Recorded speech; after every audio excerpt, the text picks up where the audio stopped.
ထားကြပြီမွေးရမည်အမိပါကလေးစီမြင်အောင်မှန်းစားအမောင်လွမ်းနေလွမ်း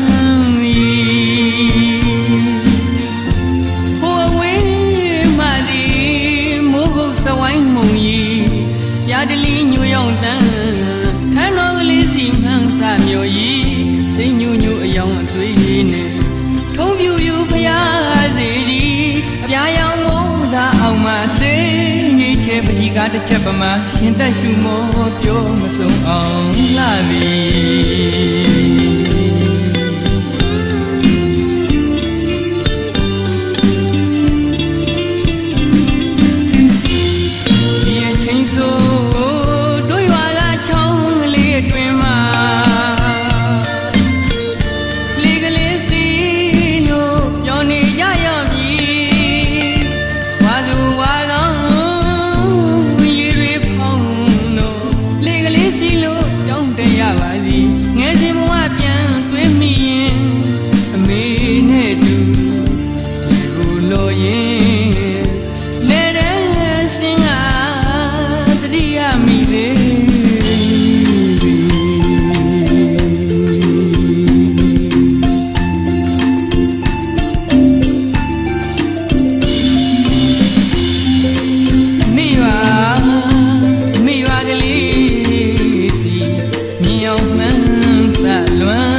တော်ကြနေတဲ့အမေနဲ့အမေပါကလေးစီ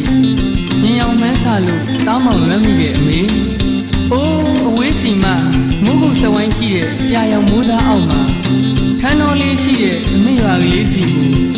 တာတန်းတလို့လွမ်းမိနေတဲ့အမေအိုးငယ်စဉ်ကလေးဘဝတုန်းကဆိုရင်အမေနဲ့အတူလေးမိကိုလှော်ရင်းလဲတဲ့ဆင်းတာတွေတောင်းမောင်တတိယမိတဲ့အမေရဲ့ဒါကြောင့်လေတားရဲ့ရည်ရွယ်ချက်တွေပြည့်တဲ့တနေ့ကျရင်အမေနဲ့အမေပါကလေးစီကိုဒါအရောက်ပြန်ခဲ့မယ်အမေဒါအရောက်ပြန်လာခဲ့ပါမယ်အမေရဲ့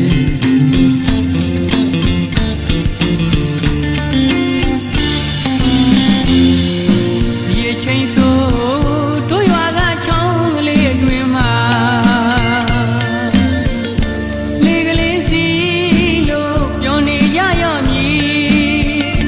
ဝါလူဝါကောင်းရေတွေဖုံးလေကလေးစီလို့ကြောင်းတက်ရပါသည်ငယ်စဉ်ဘဝပြန်တွေးမိရင်အမေ